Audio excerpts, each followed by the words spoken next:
À bord de cet étrange véhicule, Alan et ses 4 amis. Ils ont entre 20 et 28 ans et tous font partie d'une communauté hippie née aux États-Unis, la Rainbow Family.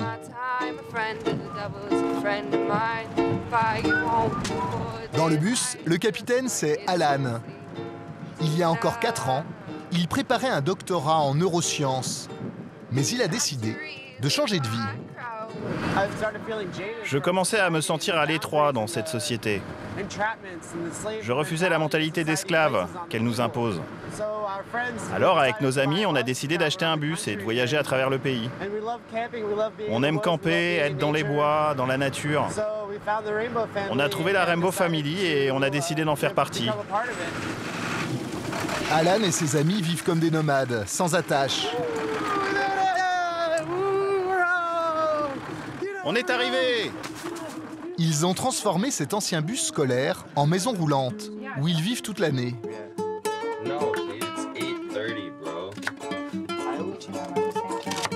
Aucun d'eux n'a un emploi. Ils ont choisi une vie en rupture totale avec celle de leurs parents.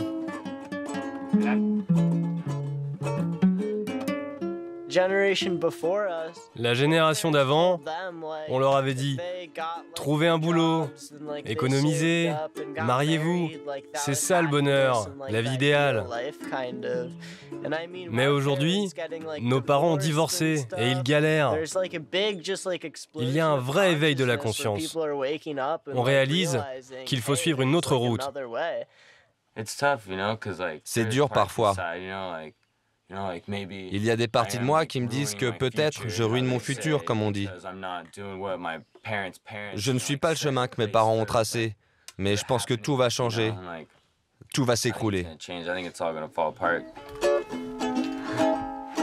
À bord de leur vieux bus, Alan et ses amis passent leur vie sur la route.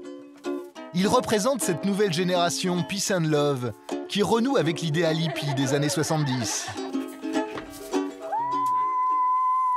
Un mouvement qui séduit de plus en plus de jeunes Américains.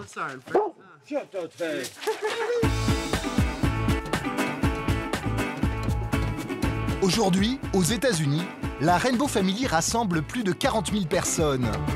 Des jeunes, mais aussi des familles qui recherchent une alternative à la société de consommation. Chaque année, ils se retrouvent pour une incroyable cérémonie, dans un lieu tenu secret, pour rendre hommage à Mère Nature. C'est notre cathédrale naturelle. On vient ici pour prier et s'éloigner des choses futiles, pour pouvoir être ensemble. Ils ont accepté pour la première fois la présence d'une caméra. Autre décor, autre communauté. Chaque année, dans le Nevada, pendant une semaine, 70 000 personnes vont créer une ville utopique, en plein cœur du désert. Ici, plus de tabous, plus d'interdits. Toutes les folies sont permises. C'est dingue. Quand l'endroit est complètement dingue. Enfin, regarde, ça m'était jamais arrivé de ne pas dormir pendant 27 heures et d'être en train de danser en pleine forme. Une vie hors du temps, où les fêtes s'enchaînent jour et nuit. Pour certains, l'occasion de tester de nouvelles expériences. Tu as déjà pris du LSD? Non, jamais. Nous avons choisi de suivre 2 communautés différentes, mais qui ont toutes 2 décidé de donner vie à leurs rêves et de créer leur propre monde, à l'écart de notre société. Bienvenue dans l'ère des nouveaux hippies.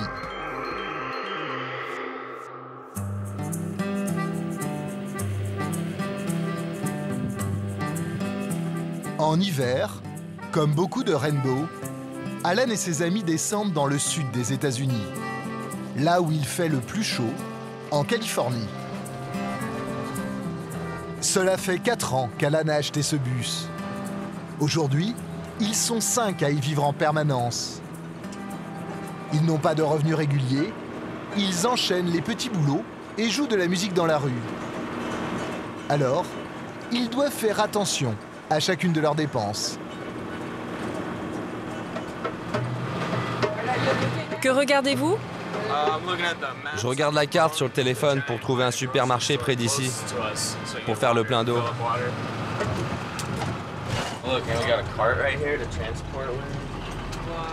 L'eau potable est une des dépenses sur lesquelles ils ne peuvent pas faire d'économie. Alors, ils vont piocher dans la caisse commune. Tu prends les 5 et les 10 centimes?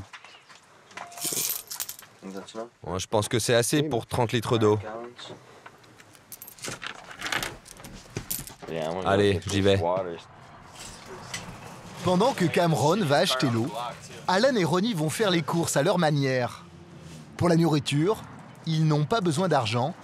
Ils se servent dans les poubelles du supermarché. Là, il y a des vieilles mangues, des concombres, des pommes de terre et des avocats.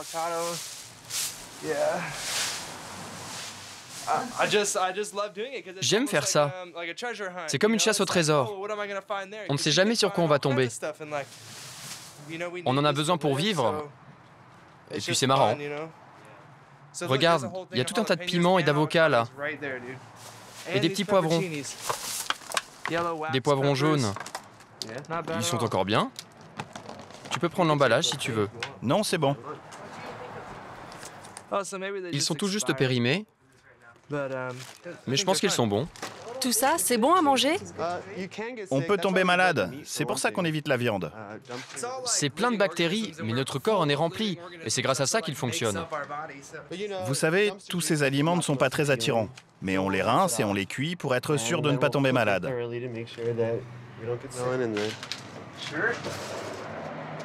Allez, on y va. Ils ont trouvé de quoi nourrir la tribu pour 2 jours.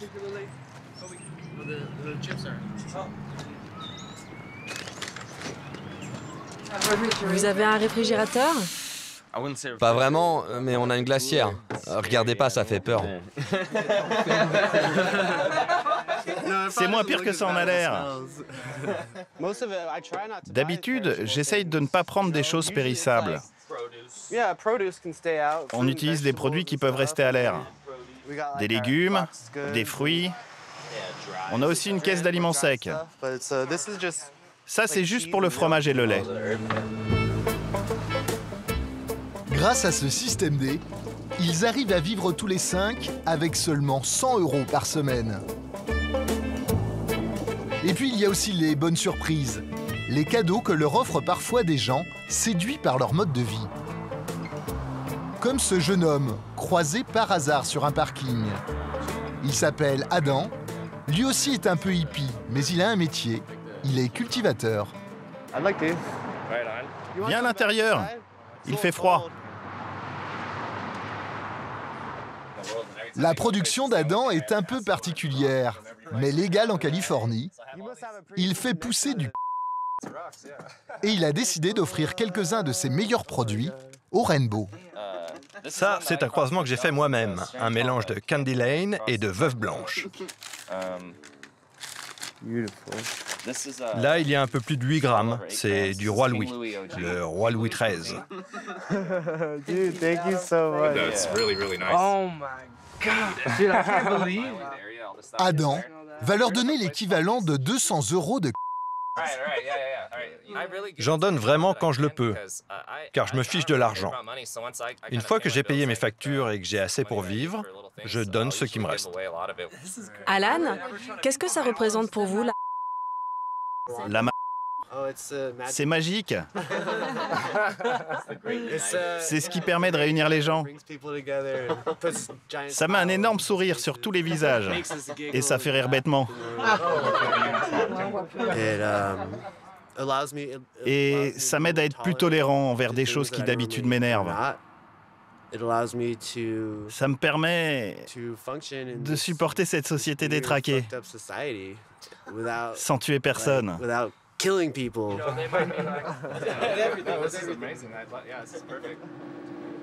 Dès que la nuit tombe, les Rainbow quittent la ville.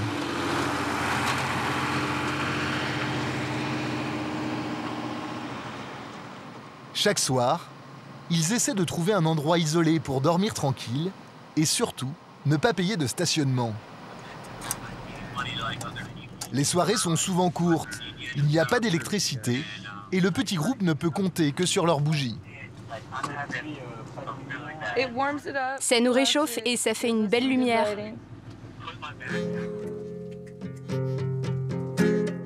Après 8 heures de route, c'est le moment de détente.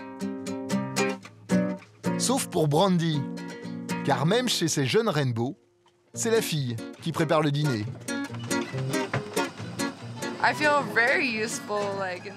Je me sens très utile dans le bus. C'est moi qui nettoie, c'est moi qui range, qui fait la cuisine. Mais en même temps, j'ai besoin de faire tout ça parce que je suis une bosseuse. Et ici, dans ce type d'environnement, on ne travaille pas beaucoup. Alors c'est ce qui fait que je garde les pieds sur terre.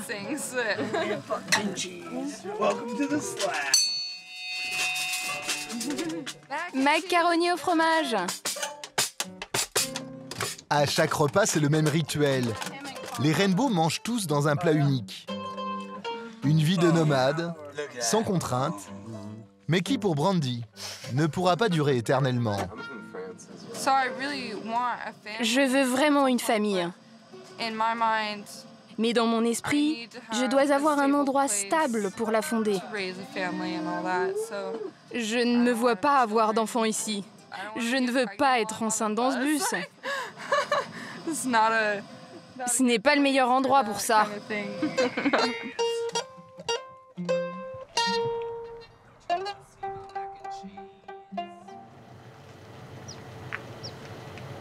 Le lendemain matin, Alan fait partie des premiers à se réveiller. Comme chaque nuit, les 5 rainbows ont dormi les uns contre les autres. Une situation pas toujours simple pour Brandy et Cameron, qui vivent en couple depuis 3 ans. Dans ce bus, il y a peu de place pour l'intimité. L'intimité n'est pas forcément indispensable. Si ça ne te gêne pas de faire des choses que d'habitude les gens font en privé. On pisse les uns devant les autres, on est nus entre nous, on est nous-mêmes. Des gens ont fait l'amour dans le bus, en présence d'autres personnes. Ils ont tendu un drap, enfin une couverture. Ils ont fait l'amour quand je conduisais. Mais avec le soleil, je pouvais voir leurs ombres. C'était à la fois étrange et amusant.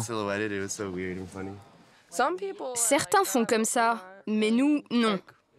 Cameron et moi, on est un couple. Il nous suffit de plaisanter là-dessus pour que les autres réalisent que nous avons besoin d'un moment à nous.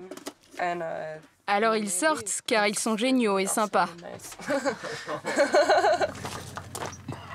Ce matin, Alan attache un soin particulier à sa toilette, car aujourd'hui, il a un rendez-vous important. Il va retrouver son père et sa belle-mère, qui n'approuvent pas vraiment son mode de vie.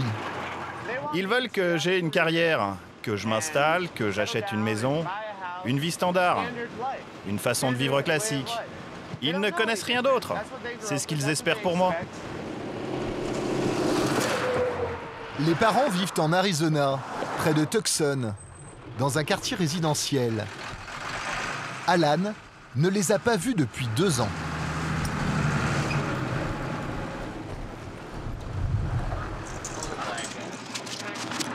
Comment ça va? Ça fait du bien de te voir. Ça faisait longtemps. Ouais. Comment ça se passe ta retraite? Super bien, super bien. Le père, Jerry, est un ancien militaire à la retraite. Il était ingénieur informatique. Aurora, sa belle-mère, connaît Alan depuis qu'il a 2 ans. Comment tu vas? Je suis tellement contente de te voir. À peine arrivé, Alan est fier de montrer à son père les derniers aménagements qu'il a fait dans son bus. Wow, vous avez peint tout l'intérieur? C'est dingue, vous faites pousser des choses ici? Waouh, regardez-moi ça! Lorsqu'Alan a choisi de tout quitter, en plein milieu de son doctorat en neurosciences, son père a décidé de le laisser faire. J'espérais que cela ne durerait qu'une petite période et qu'il s'en lasserait et qu'il reviendrait et qu'il ferait ce que la plupart des gens font. Mais aujourd'hui, cela fait 4 ans qu'Alan est sur la route.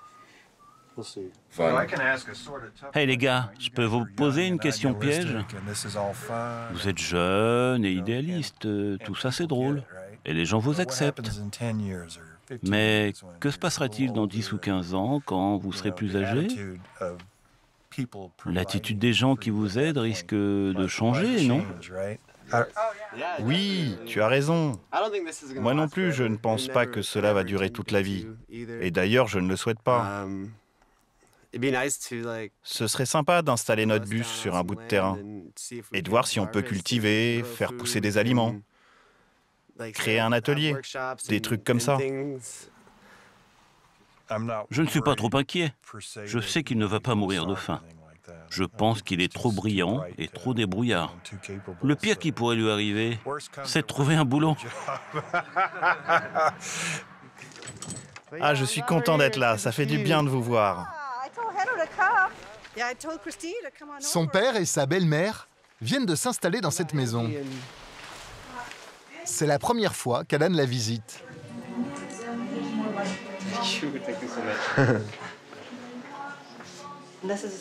C'est la chambre que nous t'avons préparée. Cool. J'aime bien la couleur. C'est votre chambre? Vous avez un matelas rempli d'eau? Sympa, je n'ai jamais dormi dans un lit comme ça. Tu peux dormir avec nous si tu veux. Non, merci. Si, comme quand tu étais bébé. Mais avant de pouvoir dormir dans la maison, il y a une condition posée par la belle-mère. Prendre une douche. L'arrivée d'eau est ici. À gauche, c'est l'eau chaude. Ok. La douche, ça fait partie des règles de la maison? Oui. Pourquoi? Pourquoi? Parce qu'on pue. C'est elle qui le dit, pas moi. Vous le pensez? Oui. L'hygiène est importante pour moi. Et je sais que ça fait longtemps qu'ils sont dans le bus et ils n'ont pas de douche. On s'est baigné dans des sources chaudes, mais sans savon. Il n'y avait pas de savon. Pendant que Brandy se douche, Aurora prend Alan à part.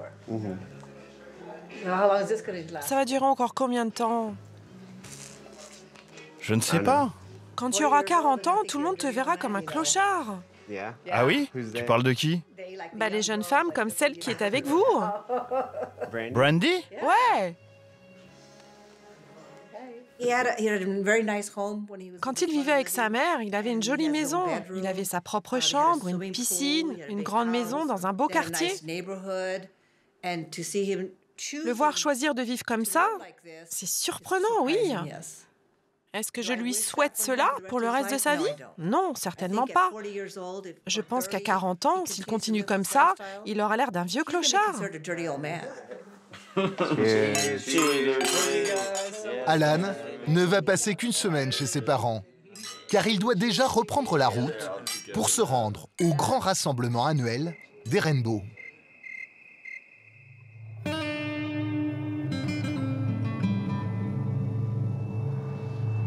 À quelques centaines de kilomètres de là, en plein désert du Nevada, 5 jeunes Français s'apprêtent à vivre une aventure exceptionnelle, le Burning Man.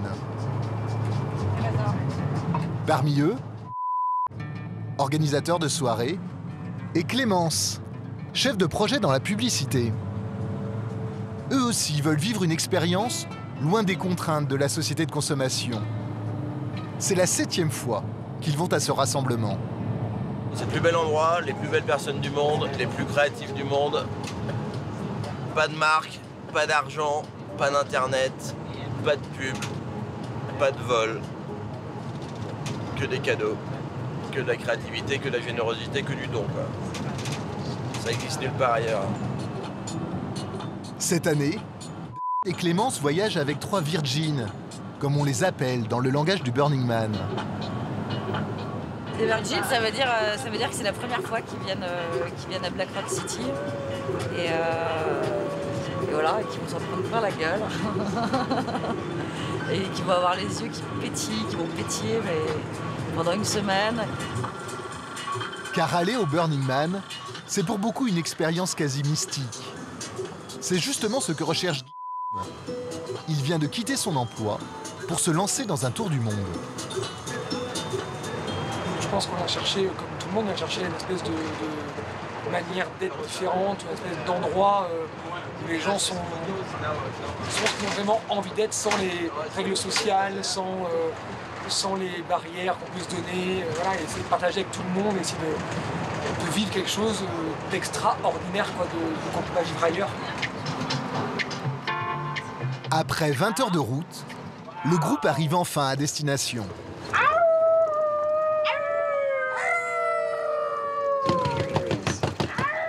Putain mec, ça fait 5 ans que j'en entends parler quoi. Seja bem-vindo ao Burning Man. Volte a Burning Man. Welcome to Burning Man. Bienvenue au Burning Man. À la radio, les organisateurs de l'événement souhaitent la bienvenue dans toutes les langues du monde. Bienvenue au Burning Man. En voiture, en camping-car ou en caravane, des milliers de personnes affluent. Et déjà, des embouteillages se forment dans des nuages de poussière. Enfin, après 3 heures d'attente, les Français arrivent. Tous les Virgin doivent descendre car un accueil spécial leur est réservé.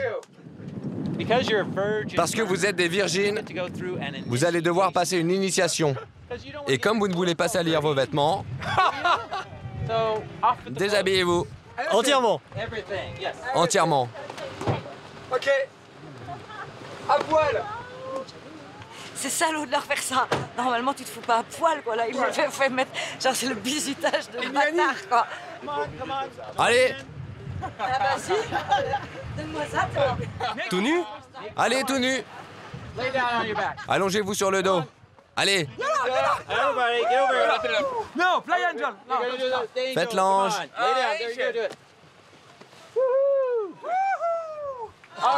Allez, venez ici. Cette cloche va te permettre de pénétrer à l'intérieur.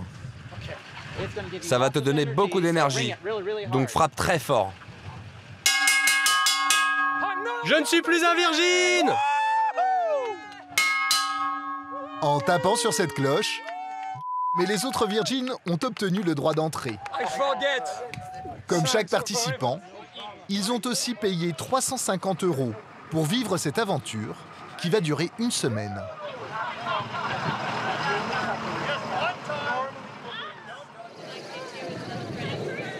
Le Burning Man. Il y a 20 ans, il n'était qu'une petite centaine à se réunir sur ce lac asséché, en plein désert du Nevada. Aujourd'hui, ils sont plus de 70 000. Chaque année, ils sont de plus en plus nombreux à vouloir vivre cette expérience unique au monde. Une semaine de fête ininterrompue dans un décor surréaliste. Ici, tout est permis. Le Saint-Père vous bénit. Pour certains, c'est un peu un retour à l'enfance. Pour d'autres, un moyen de découvrir de nouvelles sensations.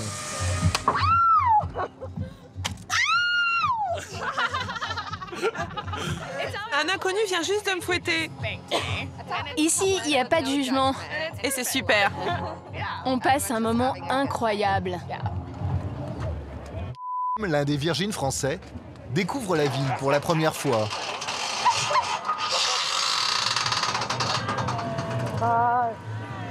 Je sais pas trop quoi en penser. Je sais pas encore si c'est un parc d'attractions pour adultes où en fait tout le monde déconnecte de sa vie qu'il aime pas. Ce qu'ils appellent aussi, beaucoup ils disent que en dehors du Burning Man, c'est la vie par défaut, le monde par défaut. Donc je sais pas si c'est un sas de décompression ou si c'est une expérience plus communautaire, plus friendly, vraiment plus connectée. On va voir. Mais avant de participer à la fête, les Français doivent s'installer. Car au Burning Man, il n'y a aucune infrastructure. Comme chaque année, Clémence et se sont associés avec des amis pour construire leur propre campement. Ouais, faut les mettre la face tournée vers l'intérieur. Il y a une face comme ça, c'est pas facile, il y a deux faces quoi. En étant une chance sur deux quoi, mais bon. Dans ce groupe, ils sont une cinquantaine venus de 6 pays différents. Ok, c'est bon. Faites attention à vos orteils. Toute l'année, ils se préparent pour l'événement. Une véritable logistique. Ils amènent eux-mêmes par camion tout le matériel et la nourriture pour pouvoir vivre en plein désert.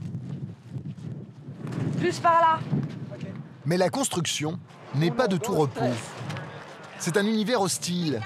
Ici, les températures peuvent monter jusqu'à 45 degrés le jour et des rafales de sable balayent régulièrement le campement.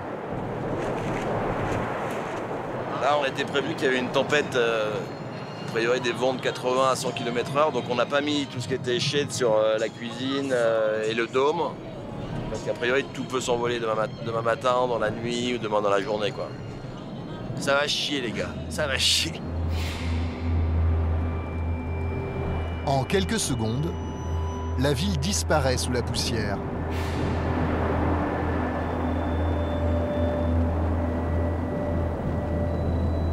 Transformant le campement en paysage lunaire.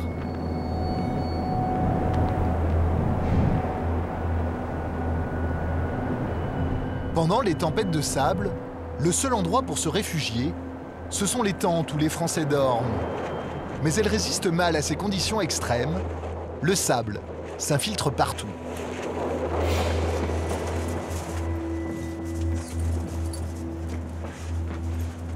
Ça nous souffle dans la tronche depuis ce matin. Ça commence à rendre un peu fou, on bouffe de la poussière. Je pensais que ma tente resterait propre et en fait, regarde, tu vois, il y a des micro-trous. Et ce matin, avec la tempête qu'on a eue de 7h à 10h, c'est rentré dedans de 5 cm de poussière partout, regarde.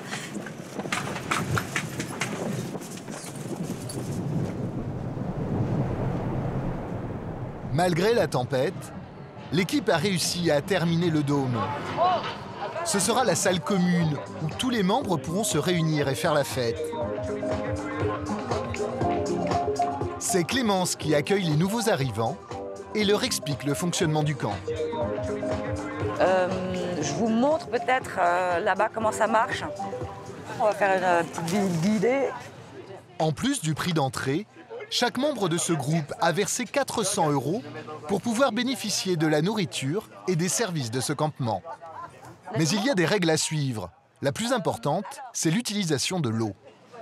Ça, c'est la pompe à eau. Donc, il faut que vous la branchez comme ça quand vous voulez de l'eau. Et dès que vous avez fini de vous en servir, il faut la débrancher. Elle est potable, vous pouvez remplir vos gourdes aussi avec cette eau-là.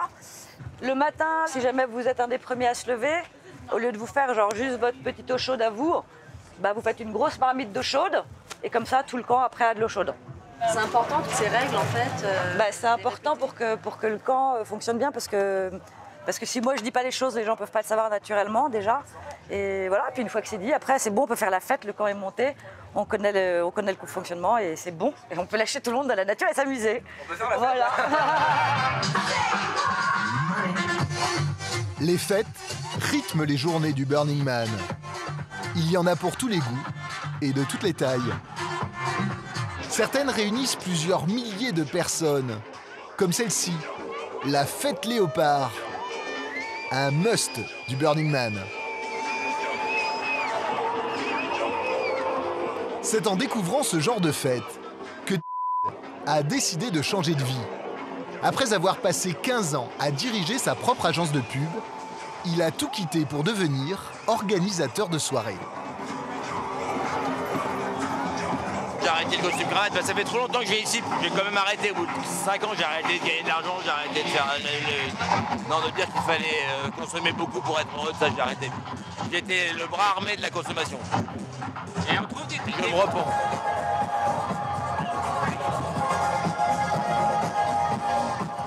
Si certains viennent ici pour échapper à la société de consommation, d'autres sont à la recherche de sensations fortes. C'est le cas de Pierre, 40 ans, restaurateur en banlieue parisienne. Ce matin, il se rend sur le petit aéroport improvisé au milieu du désert. Il va sauter en parachute au-dessus du Burning Man. Cela fait 1 an qu'il en rêve. On ne peut pas appréhender de la taille de cette ville éphémère. Là, on va voir enfin, c'est complètement dingue, j'en ai des frissons. I got fucking goosebumps. C'est du ciel que l'on se rend compte de la taille de cette ville éphémère. Un demi-cercle de 3 km de diamètre qui, dans 1 semaine, aura totalement disparu.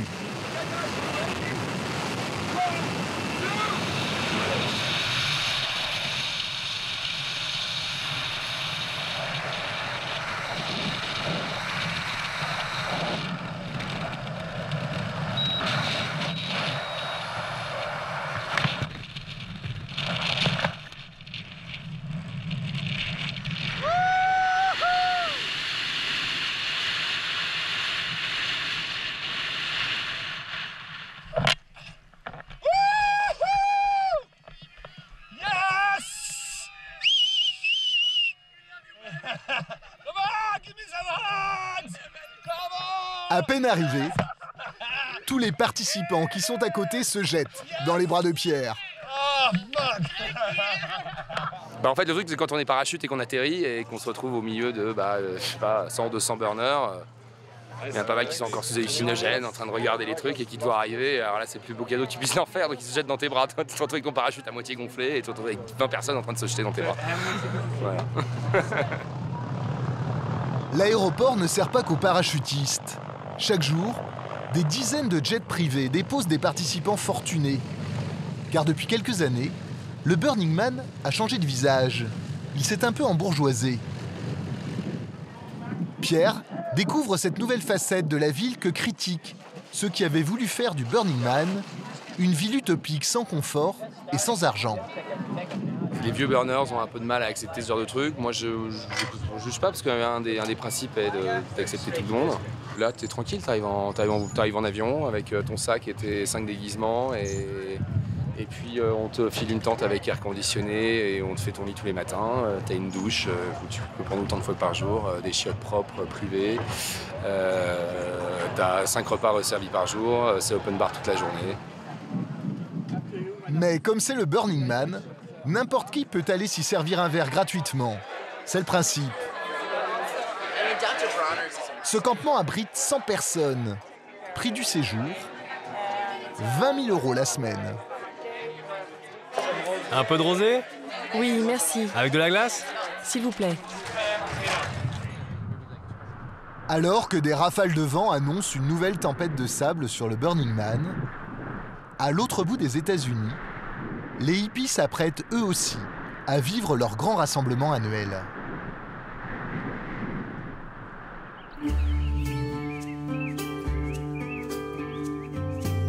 Dans les collines du Maine, au nord-est du pays, juste à la frontière canadienne, nous avons rendez-vous avec l'une des figures du mouvement hippie. Il vit sur un terrain isolé, en plein cœur de la forêt. Dans la communauté, son surnom, c'est Balou.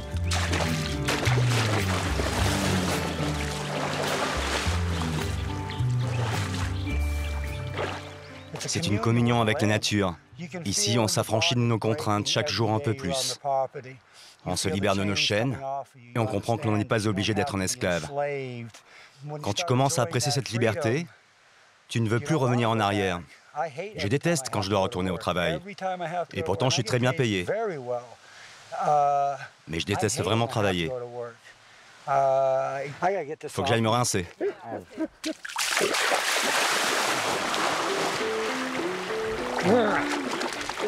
Ne vous fiez pas à son allure. Balou est ingénieur mécanicien dans des centrales électriques. Il travaille 3 mois par an et gagne 45 000 €. Grâce à cet argent, il a acheté 3 hectares de terrain sur lequel il accueille tous les rainbows qui le souhaitent. Voici 2 personnes qui vivent ici. Lui, c'est Dirts. Il vit dans une tente. Et voici Gator. Lui, il dort dans un bus. En ce moment, ils sont une dizaine à camper. Parmi eux, une famille arrivée il y a 2 jours. Alex, 28 ans, et Marc, 39 ans. Ils ont 3 enfants et sont originaires de New York. Avant de devenir Rainbow, Alex était restauratrice et Marc, vendeur de voitures. Mon mari et moi, nous voulons profiter de la vie parce qu'elle est courte. Pourquoi s'imposer de l'ennui et des contraintes pour un mode de vie qui ne nous satisfait pas? Depuis 2 ans, la famille a choisi de quitter la vie sédentaire et voyage dans ce camping-car à travers les États-Unis. Ils vivent grâce à leurs économies et aux petits boulots qu'ils trouvent au cours de leur périple. Cela fait 2 ans que Josh, leur fils aîné, n'a pas mis les pieds dans une école. Cette corde, c'est celle qui est là. Puis tu prends celle-ci et tu la passes par-dessus. Ce sont les parents qui s'occupent de l'éducation des 3 enfants. S'ils allaient à l'école, ils seraient endoctrinés. Ça veut dire que quelqu'un déciderait de ce qu'ils doivent apprendre. Alors que la seule façon d'éduquer une personne, c'est de le laisser libre, pas de lui imposer ce qu'il doit apprendre. Mais vous ne pensez pas que vous êtes à part dans la société? Bah, j'espère bien. Josh a mal vécu ses années à l'école publique. Alors aujourd'hui, ce modèle d'enseignement semble lui convenir parfaitement. J'apprends tout le temps, même si ça n'en a pas l'air. Même si je n'ai pas de cahier dans ma main ou un stylo pour écrire, j'apprends à chaque seconde de ma vie. La famille va rester 1 semaine sur le terrain de Balou. Pour faire vivre sa communauté, l'ingénieur mécanicien a mis en place un potager. Mais il compte surtout sur une nouvelle source de revenus, ce qu'il appelle son jardin médicinal. Une plantation de...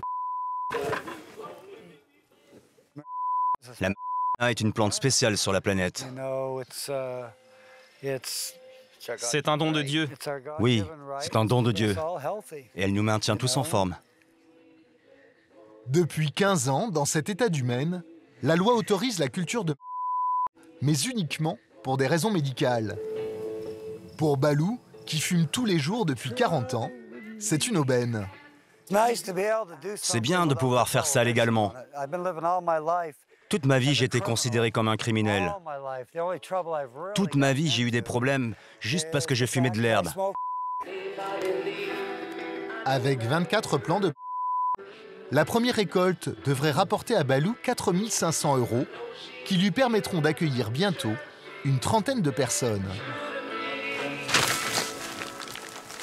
Mais pour l'instant, pas de temps à perdre. Balou doit se préparer pour le grand rassemblement annuel des Rainbows qui a lieu dans le Michigan. Plus de 1500 km à parcourir et 6 États à traverser. Ils n'ont que 3 jours pour arriver à temps. Problème, après 800 km de route, les Rainbows sont à sec.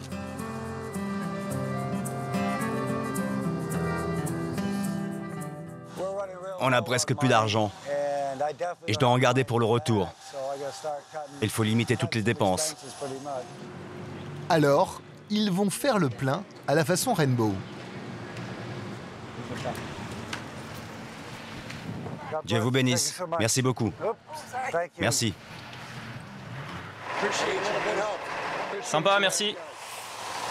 Merci, mon frère. Certains clients proposent même de donner directement de l'essence.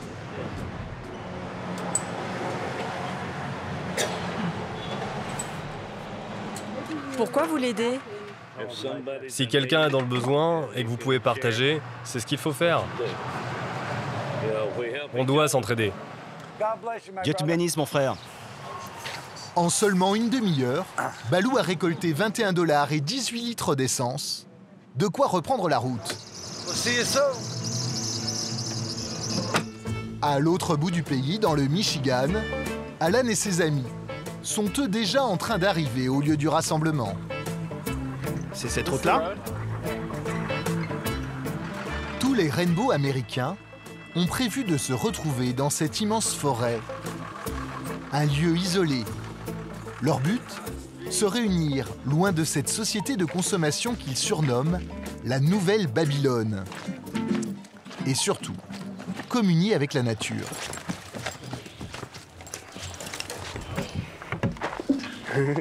C'est notre église. C'est ici qu'on vient prier, célébrer et communier. C'est cool d'avoir cet aspect, car d'habitude, les communautés sont fondées autour des religions. Notre communauté est bâtie sur l'amour, la famille et la nature.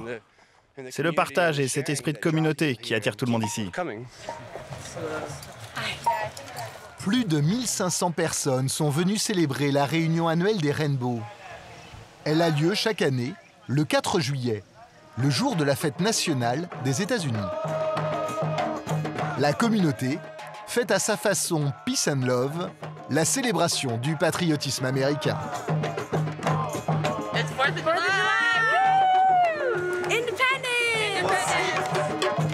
Pour eux, la nudité est un signe de contestation face à une société qui leur impose ses codes. C'est l'expression de notre liberté. On est comme ça naturellement à notre naissance. Le gouvernement et la société nous disent qu'on n'est pas autorisé à être ainsi, que nous devons être vêtus. Mais on est juste des humains. Ça m'a pris beaucoup de temps avant de pouvoir me sentir à l'aise nu. Mais maintenant, ça m'est égal. Personne ici ne me regarde de travers. Alors qu'Alan et ses amis s'amusent dans la clairière, d'autres se livrent à des rituels rainbow.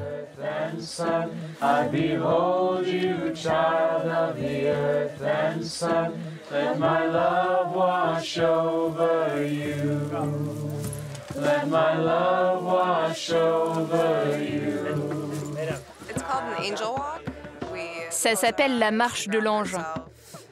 On ferme les yeux, on se concentre sur l'amour qui est autour de nous. On marche à travers cette haie de personnes. On s'enlace avec des paroles aimantes, des gestes tendres. On fait juste ressentir ce qui est divin en chacun de nous.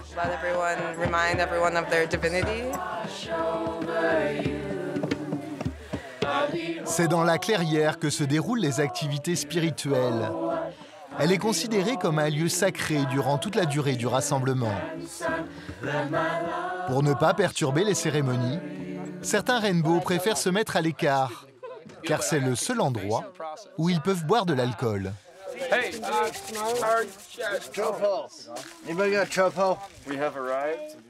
J'aime boire de la bière, mais je n'en bois pas à l'intérieur du rassemblement, alors je viens ici. C'est interdit? Non, c'est pas vraiment interdit, mais ce n'est pas bien vu. Si on vous voit avec une canette dans la main, les gens vous regardent comme ça. Et ça, c'est la honte. Par contre, la elle est autorisée, car les rainbows la considèrent comme une plante sacrée et guérisseuse.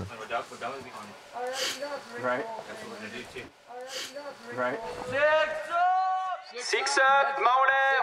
Six up. On a de la visite. Mais problème, dans l'État du Michigan, le est interdit. Six up, en langage rainbow, ça veut dire 22 v'là les flics. Chaque jour, des officiers de la police fédérale viennent inspecter le campement. Dès qu'ils les aperçoivent, les rainbows préviennent le reste de la communauté. Ouais, c'est ça. Nous aussi. Cachez vos drogues. L'ambiance semble bon enfant, mais les policiers savent que leur visite quotidienne n'est pas appréciée.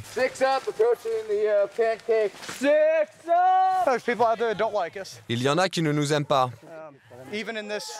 même dans ce groupe. Alors il faut être vigilant. Quel problème vous rencontrez? Ça va des drogues à la violence. En général, ce sont les deux problèmes les plus fréquents. Chaque camp est inspecté, mais avec les cris d'alerte répétés, les policiers trouvent rarement de la drogue. Seuls indices, des objets compromettants, comme cette pipe à... C'est votre camp ici? Notre camp est là-bas, mais c'est ici qu'on prend le thé. Et elle est à qui la pipe? Je ne sais pas à qui elle est. Ici, les gens fument toute la journée. Est-ce vraiment nécessaire? Qu'est-ce qui est vraiment nécessaire? Prendre la pipe et la confisquer. Oui, ça l'est. C'est comme ça. C'est illégal. C'est interdit ici. On est dans une réserve fédérale.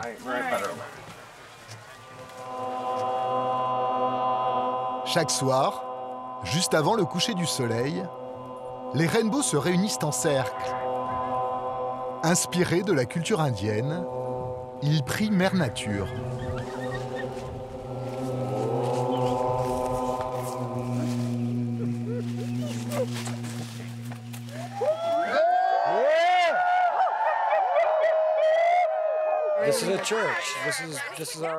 C'est notre cathédrale naturelle. On vient ici pour prier et s'éloigner des choses futiles, pour pouvoir être ensemble. Tout le monde assis! Asseyez-vous! Après la prière, un dîner préparé par des volontaires est servi gratuitement. Pour certains qui n'ont aucun moyen, le rassemblement est l'occasion de se nourrir à sa faim.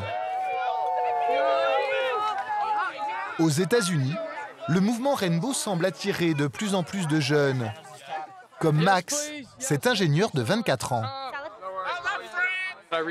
Je viens juste de démissionner. Je travaillais pour Rolls-Royce. Je faisais des piles à combustible. On récupérait du gaz en fracturant le sol, ce qui n'est vraiment pas cool. Et après, on le transformait en énergie. Mais je ne voulais plus faire ça. Et vous faites quoi maintenant? Je travaille dans une ferme de myrtilles, des myrtilles bio. Et je suis heureux.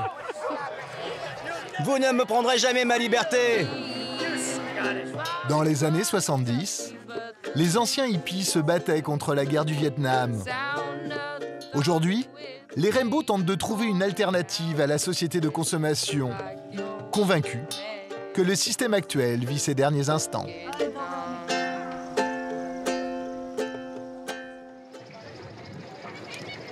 Retour au Burning Man, dans le désert du Nevada.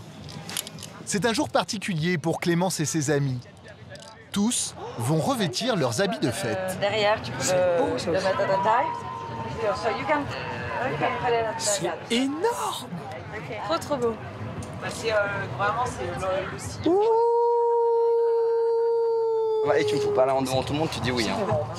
Aujourd'hui, ils vont célébrer le mariage de Juliette et Shivan. C'est Clémence qui a réalisé les coiffes et la robe de la mariée. Elle est belle, la mariée. Les deux amoureux ont choisi de s'unir au milieu du désert. Chers amis, nous sommes réunis ici aujourd'hui pour célébrer l'union de Juliette et Shivan. Merci à toi, Shivan, mon amour, d'être toi, de m'avoir délivré, libéré, et de me permettre d'être ce que je suis et de m'accepter tel que je suis. Tu as toujours été là pour moi et je serai toujours là pour toi. Je t'aime. Et pour toi, ma femme, ma joie, ma princesse, je voudrais que tu saches que je serai toujours à tes côtés. Et j'espère jusqu'à la fin de nos jours.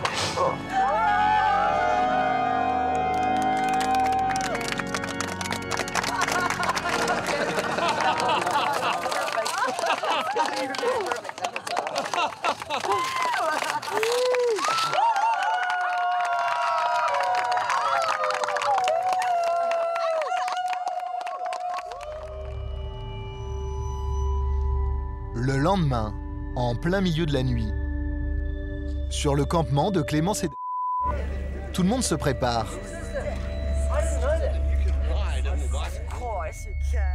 Là, il doit être à peu près 5h30, je pense. Il est trop tôt.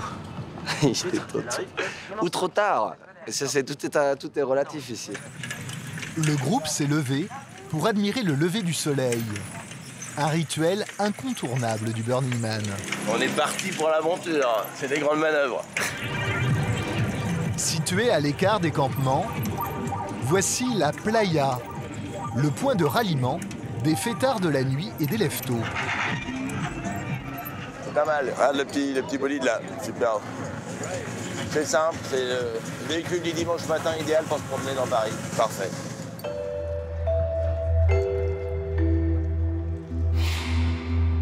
Le soleil se lève, offrant un spectacle magique dans ce décor lunaire du désert du Nevada. Pour beaucoup, c'est le moment de faire une pause entre les fêtes.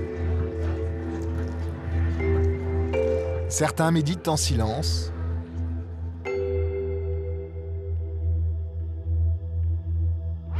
D'autres replongent dans la fête. Il est seulement 7 h du matin et déjà des centaines de personnes sont rassemblées pour danser autour du Robot Heart, la plus grosse discothèque mobile du Burning Man, animée par des DJ venus de New York, de San Francisco ou de Los Angeles. Après son saut en parachute, Pierre a rejoint les fêtards. Il ne dort presque plus depuis son arrivée. C'est absolument indescriptible. L'énergie que cet endroit te donne, ouais, on parle beaucoup des drogues, mais moi par exemple, là, ça fait quand même 27 heures que je dors pas et j'ai pas pris de drogue du tout. J'ai fumé quelques pétards, mais c'est tout. 27 heures que je ne dors pas et je suis en pleine forme. D'autres, pour tenir, n'hésitent pas à tester des substances hallucinogènes, comme les champignons ou le L. Certains, au Burning Man, en proposent gratuitement, comme ce Californien. Voici 2 flacons de... Une goutte de cela vous emmènera au paradis. Juste une goutte de 100 microgrammes. C'est dangereux de prendre plus qu'une goutte. Elliot en offre à tous les festivaliers qu'il croise, comme ce matin à Shivan, le jeune marié. Tu veux une goutte de... Il a peur. Oui. Non, merci. Tu as déjà pris du... Non, jamais. C'est vrai, toi, ça te fait peur de prendre le... Ouais. Écoute, franchement, je sais pas. Je suis tellement déjà halluciné de tout. J'ai déjà tellement... Une goutte, juste une goutte qui te permettra d'être connecté, mais qui ne te fera pas halluciner. Je suis docteur, donc je te donnerai une microdose. Tu auras la meilleure journée de ta vie. T'en veux? Mais je passe déjà la meilleure semaine de ma vie ici. Ce sera la cerise sur le gâteau. Aussi incroyable que cela puisse paraître, Elliot est docteur en psychologie.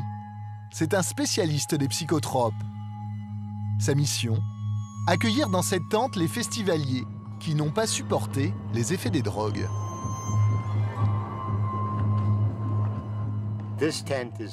Cette tente accueille ceux qu'on appelle les crieurs. Certains mélangent les substances. La nuit dernière, un crieur a mélangé de l'alcool, de l'... et du... Ce n'est pas une bonne idée. Aucun docteur au monde ne vous recommanderait de prendre les 3 en même temps. Le Burning Man va bientôt se terminer.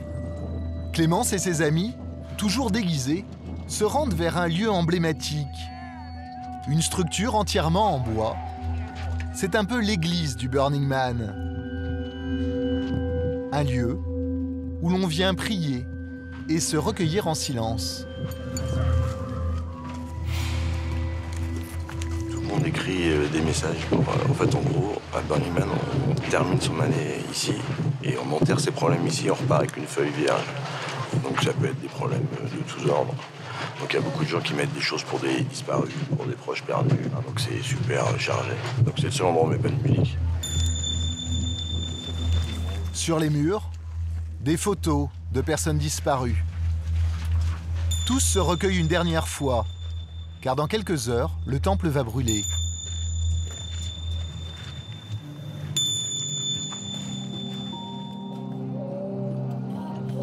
C'est le dernier soir. Tous les festivaliers convergent dans la même direction pour célébrer l'événement, la disparition du temple, la fin symbolique du Burning Man. Après une semaine de fêtes et de musique ininterrompue, le silence retombe sur le désert. Un moment de communion pour Clémence et ses amis. Le Burning Man, c'est la vie, c'est ma religion, c'est ma foi. Voilà. Il y a tout qui cumule, quoi. C'est la fin, c'est émouvant, c'est chargé, et c'est trop court. Voilà, c'était trop court, comme d'habitude, c'était trop court.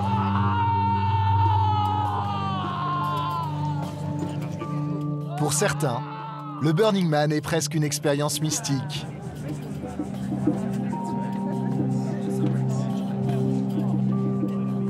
Je vous aime tous, bordel! Et comme Shivan, ils seront nombreux à revenir l'année prochaine pour rejoindre leur nouvelle communauté.